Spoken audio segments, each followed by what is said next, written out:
Hello and welcome to the Whisky.com news on the 20th of December 2018. And I have to apologize, I'm 2 days late, but yeah, Christmas time is a time for, work, as we are supplying all the people with their whiskey presents. Yeah, little elves, being little elves is hard work. Yeah. We have a lot of news. First of all, from Douglas Laing, they're celebrating their 70th anniversary and they are bringing out two celebratory bottlings, and that is the XOP Port Ellen Platinum Edition from 1982, 273 bottles. And if you'd like to know more about these bottlings, then please go to whisky.com/news. Next up, we do have the Big Peat Platinum Edition from Douglas Laing, 26 years, 51% ABV, also on the Whisky.com news. The GlenDronach Distillery also has a very interesting batch coming out. That's the Grandeur Batch number 10. 27 years, sherry cask matured. And the Grandeur is known for their extraordinary and wonderful casks, but they're also a bit expensive. Talking about expensive, Tomatin is releasing their oldest distillery bottling, a 50-year-old Tomatin. Only 70 bottles from 1967 with 45.3% ABV.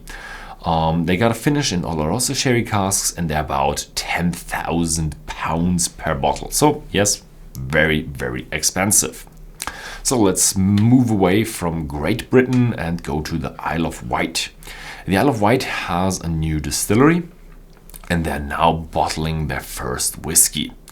As the cask is said to be has been filled in December 2015, the first bottles must be exactly 3 years old. Unfortunately, they're not internationally available. I think they will sell them locally.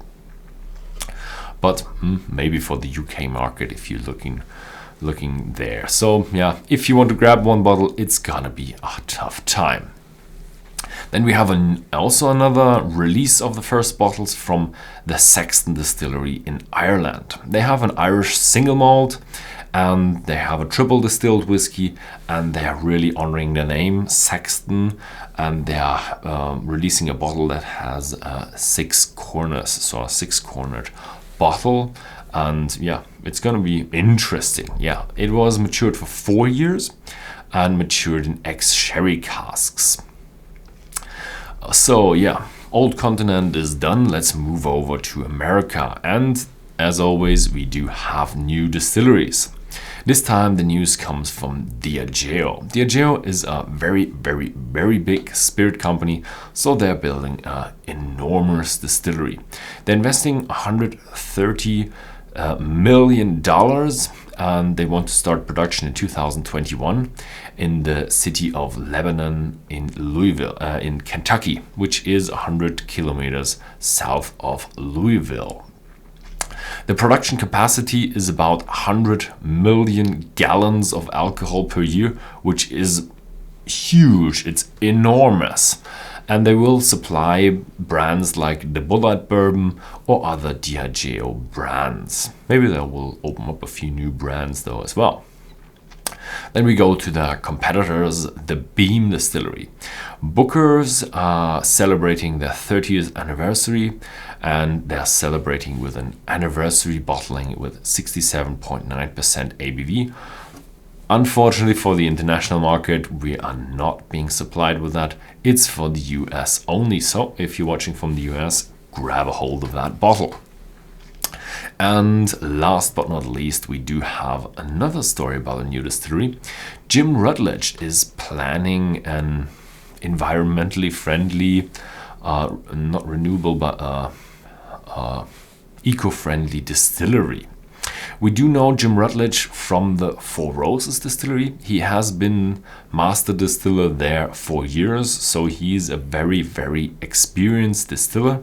So he will build his J.W. Rutledge Distillery and produce a very efficient, reliable, renewable whiskey distillery. And yeah, he also wants to do it very traditionally. So he wants to do only Kentucky straight bourbon and straight rye in an old traditional style of distilling. Hopefully that will turn out as a success story, because I think, yeah, he has some great quality ideas how to make great quality whiskey. Yeah, that was it for this week's news. Unfortunately, I will not do news next week for the rest of the year.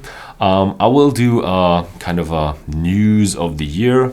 I will cut something together, and yeah, then I will see you in the next year. And we do have a Whisky.com live tasting on the 27th of December. So make sure you join there on Whisky.com/live. Yeah, thanks for watching and see you next year.